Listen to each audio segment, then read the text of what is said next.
Hi.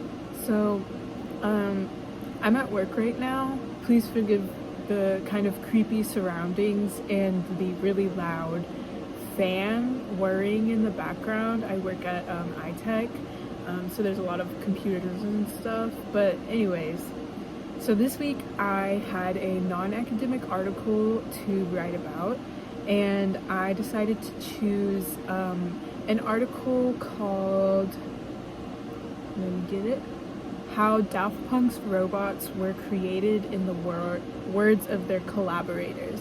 And I decided to do this kind of in homage to Daft Punk splitting, I guess. So let's get started. So basically, for a rundown of the article, it's an interview of Tony Gardner and Luis Sanchez, and they were kind of like collaborators on. Well, they are the collaborators that designed and conceptualized the helmets, like the robot helmets. So in the interview, they mainly talk about, how their design process was and how long it took and everything. And, how their first photo shoots went and all. So yeah, that's kind of it for like the synopsis. It's a very, like, I feel like I'm gonna talk about most of what goes on in the synopsis for the rest of the article and everything. But anyways, let's see what else I can say. So, okay, one thing that they talked about in the article was how they didn't expect the design to be so consistent. And in 2006, Daft Punk released a movie called Electroma, and at the end of it, it was like, the robots blew up and everything, and they expected that to kind of be the end of the robot look, and they were thinking, oh, they're gonna have something new now. But instead they kept the look and like just kind of kept going with it, and so really they just didn't understand how they created such a like timeless design for the helmets and everything.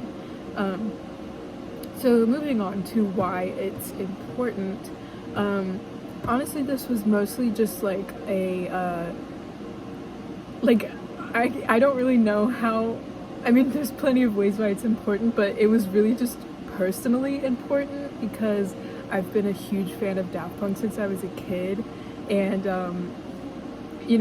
their split, like, really, I was really sad about it, but getting to read about how their entire image was created was really interesting, and it was kind of just like a treat for me to read.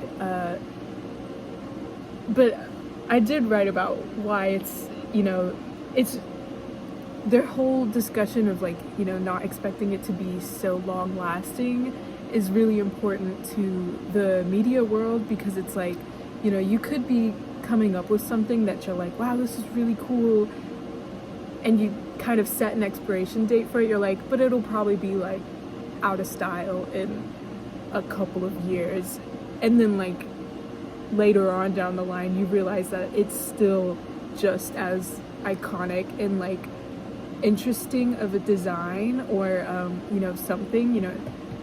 I feel like it's really, that's important to the media world and entertainment world, because things can come out of nowhere and be super successful, and you have to be prepared for that, I guess. And then also they talked a lot about how long the process took. I mentioned that a little bit in the beginning, and they just, it took them months to design what they wanted, and they had to program the helmets, because the first version of the helmets had LEDs, and they had to program the LEDs to like make stuff, and Tony Gardner, who did the actual like hardware of it, he had never done like robots before. He's a special effects makeup artist, and so he does like, you know, bodysuits, and he did special effects for like Zombieland, so like, you know, more of a human look. And he talked about how he had never done chrome or like metal, never touched programming before, so they had to like really, you know, that was a huge challenge for them. And so that's another thing. It's like, you know, you're gonna have projects that are out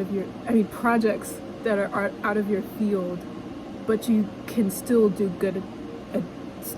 a good job on them. Sorry. So yeah, that's kind of what I wrote for, you know, its relevance to the media world. And so then for the last part, for how I'm going to apply it to my project, in the last video I said that I was doing a portfolio of design work. I'm sorry, I have indigestion right now. And so I think this article is mainly like an inspiration and kind of like a reminder piece for me, because I get really nervous about time and deadlines and time management, which I feel like that's a very normal thing to be nervous about. But you know, like I said, how they didn't expect it to take so long. And then also I forgot to mention that you know, one of the pieces of their design, they had like human hair on the robots, and at the very last minute, like an hour before their first photo shoot, they took the hair off. And like, you know, you can't imagine them with hair. You think it would be so ugly. So it's like, you know, they spent all of this time designing this with this element on it, and then the last minute they decide to remove it. So to me, that is like, you know, I'm gonna spend months on this portfolio, and that's important, that's good, and I need to do that. But also there could be some crucial things that I have to do last minute, and you know, it's gonna be important for me to keep that in mind, that there could be huge issues last minute too. So it's just a really important article for me to remember, like, time management.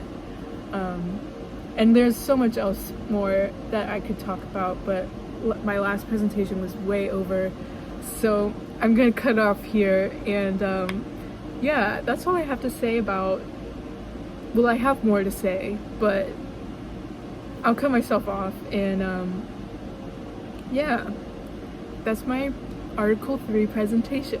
Thank you for watching.